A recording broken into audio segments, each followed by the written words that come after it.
Hey everyone, welcome to The Explainer. I am so thrilled you're joining me today. We're going to dive right in because today's topic is about something that literally surrounds us every single second of our lives, but, well, we never actually see it. Yep, we're talking about Dalton's law of partial pressures. We're going to break down the invisible mechanics of the air around us and figure out exactly how the whole shebang works. Section 1. The invisible mixture. All right, I want you to do something for me. Take a really deep breath right now. Notice what's going on. The air you just pulled into your lungs, it isn't just one single monolithic substance. No way. It's actually a superactive mixture of oxygen, nitrogen, and a bunch of other gases, all occupying the exact same space in the room you're sitting in right this very second. Which kind of brings us to a really fascinating puzzle. How do chemists actually calculate the total pressure of a mixed gas? Like, if all these different molecules are just swirling around together in this giant microscopic mosh pit, how on earth can we possibly measure their combined pressure? So let's look at Section 2, Dalton's Law defined. We're going to look at the brilliant and honestly surprisingly elegant solution to this exact problem. The true brilliance of Dalton's law of partial pressures is just how simple it is. The law basically states that the total pressure exerted by a mixture of gases equals the sum of the partial pressures each individual gas would exert if it occupied the container entirely on its own. The absolutely crucial point to take away here is just how wonderfully simple the math actually turns out to be. There's no crazy, tangled formula you need to memorize to understand the basic concept. To really wrap our heads around this, let's think about how these gases actually behave. Gases basically act like the others aren't even there. It's like they're ghosts in a room.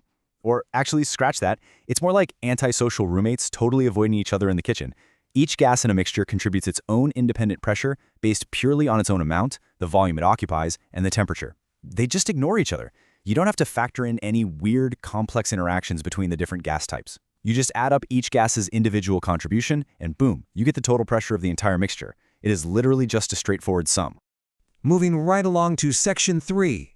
The math of air. Now, let's see exactly how this mathematical theory actually applies to the real air we breathed in just a minute ago. The atmosphere around us is like the perfect real-world example of this concept. It's super clear how each gas contributes its own independent fraction of the partial pressure. So in the air right now, at a standard atmospheric pressure, oxygen contributes roughly 0.21 atmospheres of partial pressure. Then, you've got nitrogen doing the heavy lifting, making up the bulk by contributing about 0.78 atmospheres. And finally, we have those little trace gases, making up the remaining 0.01 atmospheres. Which brings us to the big punchline. Just one single atmosphere. All of those independent partial pressures we just looked at, the oxygen, the nitrogen, the trace gases, they simply add up to the one total atmosphere of overall pressure we experience pressing down on us every single day. 0.21 plus 0.78 plus 0.01, it equals exactly 1. It works out exactly as Dalton's law predicts. How cool is that? All right, Section 4, Real-World Applications. Now, I want to zoom out for a second because it is absolutely crucial to understand that this isn't just some abstract chalkboard math.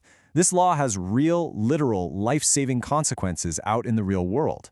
The applications are incredibly diverse. Industrial designers use it for creating specific gas mixtures. Atmospheric scientists rely on it as a foundational tool for weather modeling.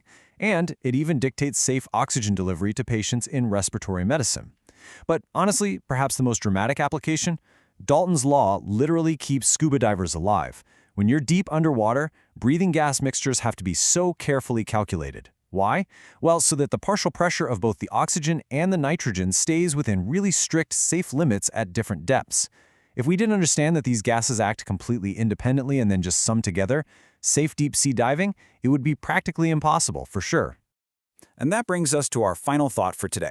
We've covered gas mixtures pretty comprehensively and seen how their independent pressures just seamlessly combine.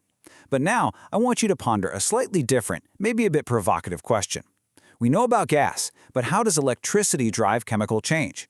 It's a completely different kind of invisible mechanic, and it is exactly what we're going to be decoding when we explore Faraday's laws of electrolysis in our next explainer.